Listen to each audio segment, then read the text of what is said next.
Listen students, advantages of corporate governance ആണ് ഇനി നമുക്ക് അടുത്ത ടോപ്പിക്ക് പറയാനുള്ളത്.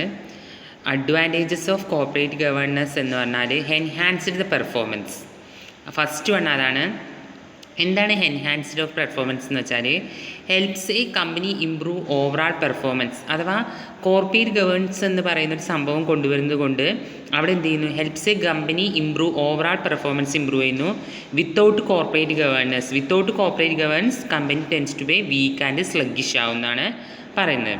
അതേപോലെ തന്നെ access to capital. The better corporate governance എന്ത് ചെയ്യുന്നു, company has a more easily it can access outside capital. Easy ആയിട്ട് എന്ത് ചെയ്യാൻ പറ്റുന്നു, ആക്സസ് ചെയ്യാൻ പറ്റുന്നു എന്നുള്ള പറയുന്നത്. അതേപോലെ തന്നെ business can use to fund its പ്രോജക്ട്സിന് വേണ്ടിയിട്ട് യൂസ് ചെയ്യാൻ പറ്റുന്നു. Since corporate governance includes major shareholders, it connects investors with the business itself, and these investors use their resources and contacts support the company monetarily. അതേപോലെ തന്നെ corporate governance major ഷെയർ ഹോൾഡേഴ്സും എന്ത് ചെയ്യുന്നു, corporate governance includes major shareholders, it connect investors with business itself. അത് നമ്മുടെ ഷെയർ ഹോൾഡേഴ്സിനെയൊക്കെ ഇൻവെസ്റ്റേഴ്സിലൂടെ കണക്ട് ചെയ്യാനും these investors use their resource, ഈ റിസോഴ്സസ് യൂസ് ചെയ്യുകയും and contact support company monetarily എന്ത് ചെയ്യുന്നു, കോൺടാക്ട് ചെയ്യുകയും സപ്പോർട്ട് ചെയ്യുകയും ചെയ്യുന്നു എന്നുള്ളതാണ് പറയുന്നത്. അതുപോലെ തന്നെ better standards. Corporate governance makes a many decisions about business operation. Corporate governance എന്ത് ചെയ്യുന്നു, പലതരത്തിലെ ഡിസിഷൻസും ഓപ്പറേഷൻസൊക്കെ എടുക്കുന്നു. But one of the most important decision was corporate standards. അതിൽ ഏറ്റവും ഇമ്പോർട്ടൻ്റ് ആയിട്ടുള്ള ഡിസിഷൻ എന്ന് പറയുന്നത് കോർപ്പറേറ്റ് സ്റ്റാൻഡേർഡാണ്. Standards effect the quality of products and the goals that the business as in technology, customer service and marketing. അപ്പോൾ standard effect the quality of products and the goals, അതൊക്കെ effect ചെയ്യുന്നു അതിനെ. Business as in technology, customer service and marketing.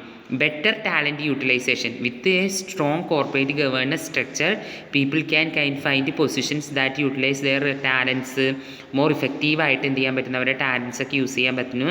And the board of directors and top leaders of the business are always looking at more talented people to their numbers. അപ്പോൾ more talented പീപ്പിൾസിനെ അവരെന്ത് ചെയ്യുന്നു, ഉപയോഗിക്കുന്നു എന്നുള്ളതാണ് പറയുന്നത്. അതേപോലെ തന്നെ corporate government helps to changing ownership sector, importance of social responsibility കൂട്ടുന്നു.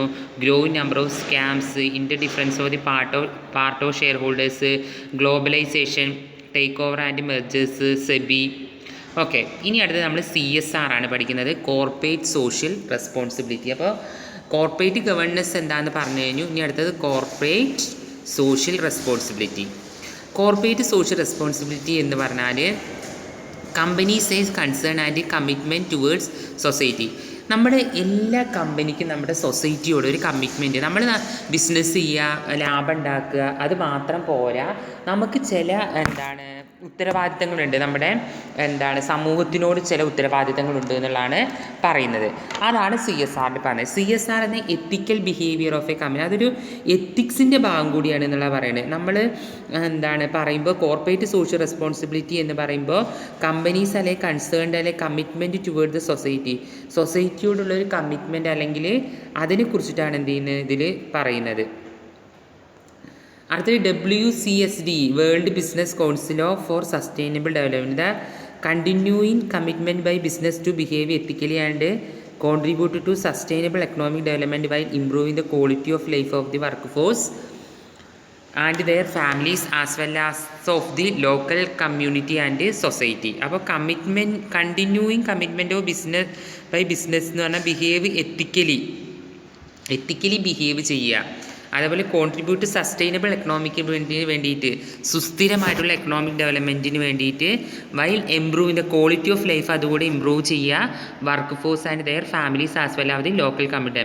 നമ്മുടെ world business council for sustainable development ആണ് ഇതിനുള്ള എല്ലാം ചെയ്യുന്നത്. നമ്മൾ നമ്മുടെ സൊസൈറ്റിയോട് ചെയ്യേണ്ട കുറച്ച്, നമ്മളൊരു ബിസിനസ് ചെയ്യുമ്പോൾ അല്ലെങ്കിൽ നമ്മളൊരു കമ്പനി നടത്തിക്കൊണ്ട് പോകുമ്പോൾ നമ്മുടെ സമൂഹത്തിനോട് നമുക്ക് ഒരുപാട് ഉത്തരവാദിത്തങ്ങളുണ്ട്. ആ ഉത്തരവാദിത്തങ്ങൾ നേടിയെടുക്കുക എന്നുള്ളതാണ് പറയുന്നത്. അതിന് എക്സാമ്പിളാണ് ഈ വോഡഫോൺ ചെയ്യുന്ന ഈ Vodafone promised to cut down their carbon dioxide emission half by 2020 through improving energy efficiency of its global mobile. അത് എന്ത് CSRൻ്റെ ഭാഗമായിട്ട് അവർ ചെയ്തതാണ്. അഥവാ additional points of Vodafone CSR because they are constant. നമ്മൾ അഥവാ ഇവർ പറഞ്ഞിട്ടുണ്ട് എന്താണ് വോഡഫോൺ നമ്മുടെ ഇവിടെയുള്ള കാർബൺ ഡൈ ഓക്സൈഡിൻ്റെ എമിഷൻസ് അതിലുള്ള നെറ്റ്വർക്കുകളും എക്യുപ്മെൻസിൻ്റെയൊക്കെ ഇതില്ലേ അങ്ങനെയൊക്കെയുള്ള ആക്സിഡൻസുകൾ അതൊക്കെ എന്ത് ചെയ്യും കുറയ്ക്കും എന്നുള്ളതും അതേപോലെ തന്നെ വായുവിലുള്ള ഇതൊക്കെ എന്ത് ചെയ്യും കമ്മിയാക്കും എന്നൊക്കെ പറഞ്ഞിട്ടുണ്ടായിരുന്നു. അതേപോലെ തന്നെ ITC it was paying price for my lack knowledge. ഇത് നിങ്ങൾ ഈ പരസ്യം കണ്ടിട്ടുണ്ടാവും. എന്താണെന്ന് വെച്ചാൽ 4 മില്യൺ ഫാമേഴ്സിന് അവർക്ക് കമ്പ്യൂട്ടർ പഠിപ്പിച്ചു കൊടുക്കുക. ITCയുടെ ഭാഗമായിട്ട് കമ്പ്യൂട്ടർ പഠിപ്പിച്ചു കൊടുക്കുക. അതൊക്കെ നമ്മുടെ സൊസൈറ്റിക്ക് ചെയ്ത് നമ്മൾ എന്തെങ്കിലും സൊസൈറ്റിക്ക് സർവീസസ് ചെയ്യുക. ആ സർവീസസ് സൊസൈറ്റിക്ക് ചെയ്യുന്ന സർവീസസൊക്കെ ഇതിൽ പെട്ടാണ് ഈ വോഡഫോണിൻ്റെ. ഇതൊക്കെ നിങ്ങളൊന്ന് ജസ്റ്റ് വായിച്ച് നോക്കുക. ഈ പോയിൻറ്റ്സുകളൊക്കെ ഒന്ന് വായിച്ച് നോക്കുക എങ്ങനെയാണ് ചെയ്യുന്നത്. ഞാൻ മൊത്തമായിട്ടൊന്നും എക്സ്പ്ലെയിൻ ചെയ്ത് തരുന്നില്ല. സൊസൈറ്റിക്ക് എങ്ങനെ വോഡഫോൺ ചെയ്യുന്നത്. ഇത് കമ്പ്യൂട്ടർ പഠിപ്പിച്ചു കൊടുക്കുക. ഫാമേഴ്സിന് കമ്പ്യൂട്ടർ പഠിപ്പിച്ചു കൊടുക്കുന്നത് മാത്രമേ ഉള്ളൂ കേട്ടോ. അത്രയും കാര്യങ്ങളാണ് ഉള്ളത് ഇന്നത്തേതിൽ പറയുന്നുള്ളൂ.